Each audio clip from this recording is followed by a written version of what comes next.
Mary LaHammer here from Twin Cities PBS with the story behind the story. And this is a story that we actually broke.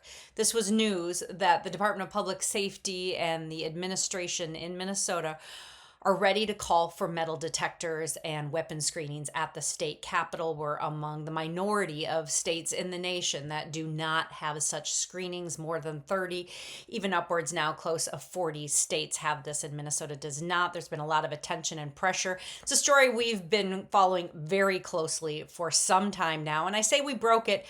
And you may notice that that's not a term you hear very much if you're watching Almanac on TBT, that we don't kind of present news with hype. We think you come to us for substance. So you don't hear those, breaking news, exclusive, those kind of phrases that I definitely used when I worked in commercial TV. But I will say on this story, I used a lot of my commercial TV experience covering law enforcement when I worked for NBC in North Dakota and ABC in Wisconsin. I was actually the crime reporter and also politics. I always like to try and have the lead story, and was very competitive early in my career, and crime was where the big stories were at. So I learned how to get close to law enforcement and have trusted sources there.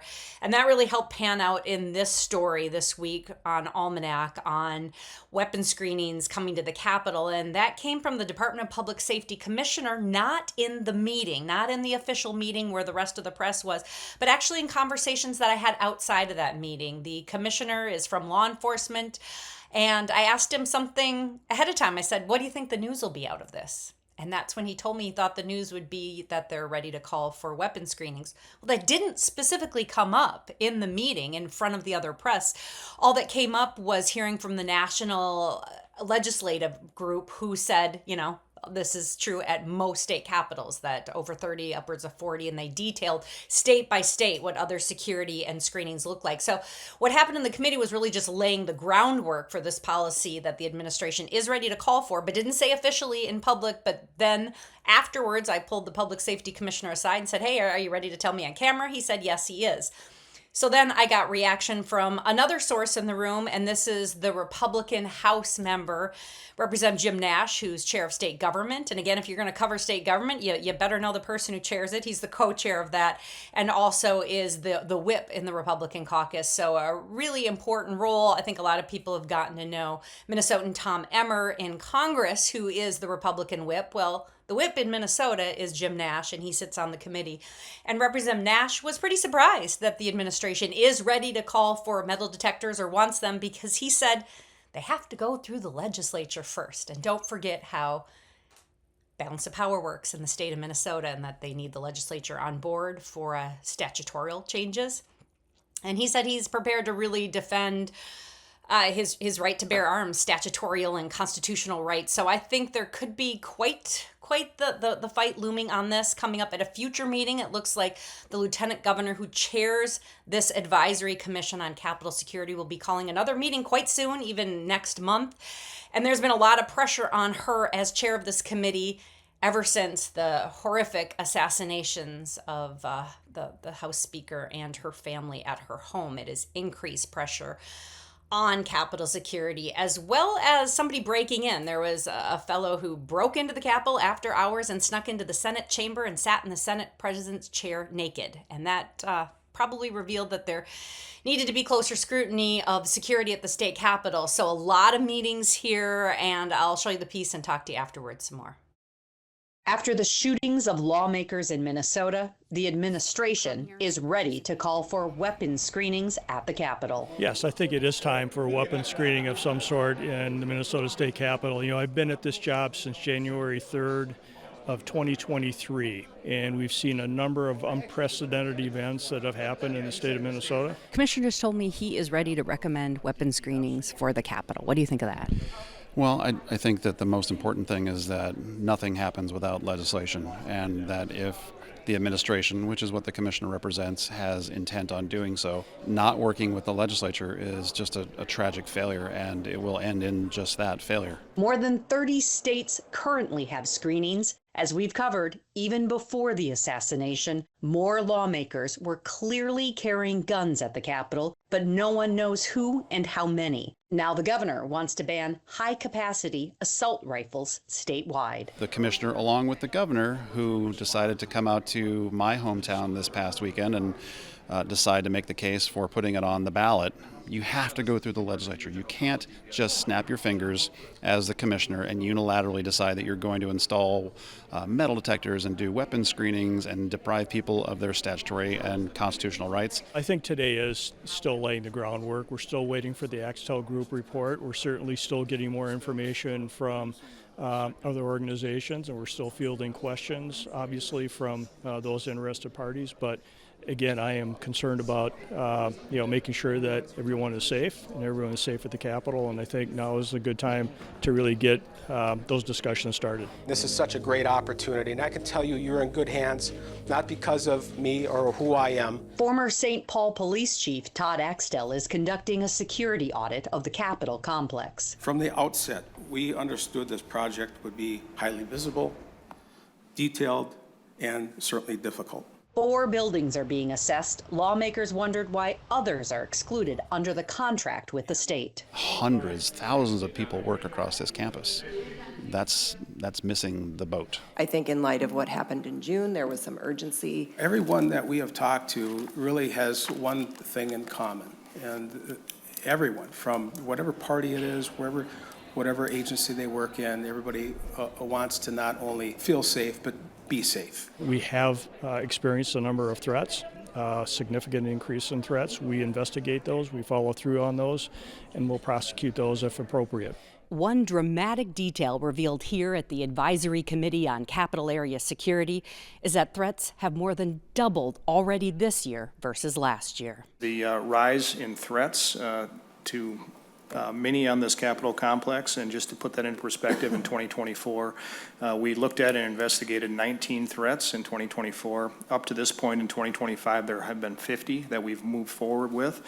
And at this point, there have been 13 that have been put forth for criminal charges. Each year, 75,000 people tour the Capitol, 40,000 students, so these decisions impact a lot of people. When we're talking about Capitol security, we're not just talking about the safety of our electeds, but also the staff on the Capitol grounds, including our partisan, nonpartisan, and agency staff, security guards, tour guides, general maintenance workers, and more. We have conducted several active shooter or violent intruder training sessions with tenants around the Capitol complex. The lieutenant governor who chairs the committee wants more training for how lawmakers and the executive branch respond to a shooter like the one who showed up at several lawmakers' homes this year. One thing that I guess I would also encourage the department to consider when they're doing these trainings is to make sure that they are trauma informed, especially because of the trauma that all of us went through.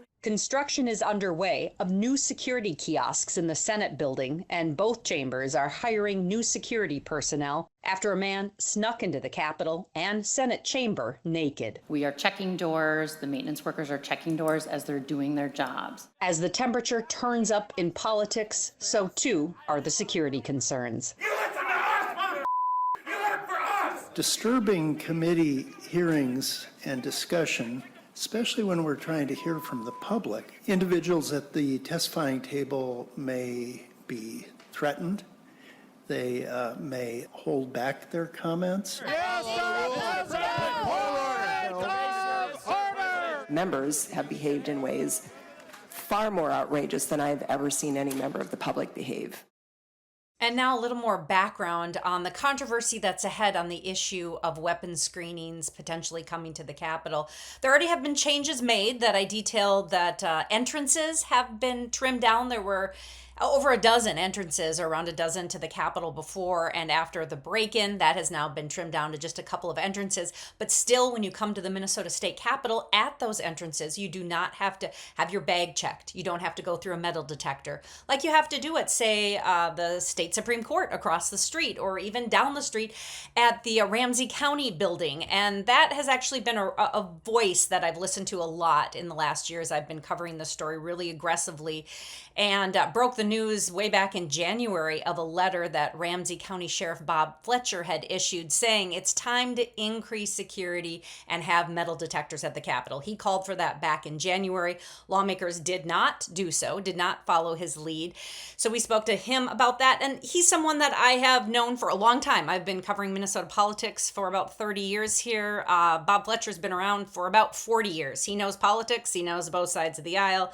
He knows public safety. And this is an issue that he has really cared about and been a resource for me on understanding, because it is in his county and in his jurisdiction, but it's complicated at the Capitol with the Department of Public Safety also involved. There's layers of government and jurisdiction there. And of course, the legislature does rule and decide on their own chambers. The House is the boss of the House chamber. The Senate is the boss of the Senate chamber. And then the Department of Administration under the governor oversees the entire Capitol and Capitol complex. So that is complicated to say the least. And now we have the former St. Paul Police Chief Todd Axtell in his private sector role now, consulting, being brought in to consult on Capitol security. And I am told by the administration that they intend to follow. They paid for his services and they're going to follow his recommendations, which the Public Safety Commissioner is saying will very likely include and intend to include weapons screenings for the first time at the Capitol. Now, this issue of weapons I've covered again for decades, about 20 plus years.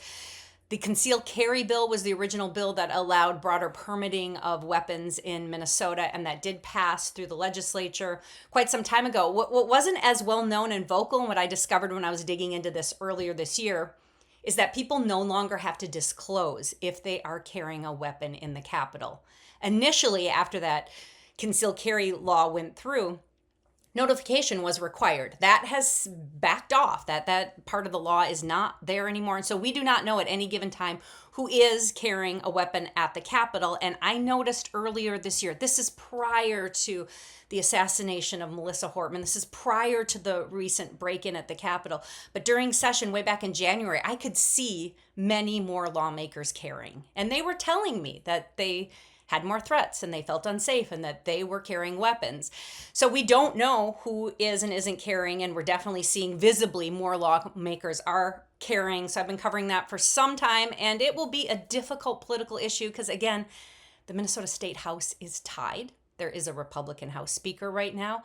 The Senate looks like a one-vote margin. They have a special election coming that will continue to decide controls. So some real politically difficult and dicey issues ahead on this weapons screening at the Capitol.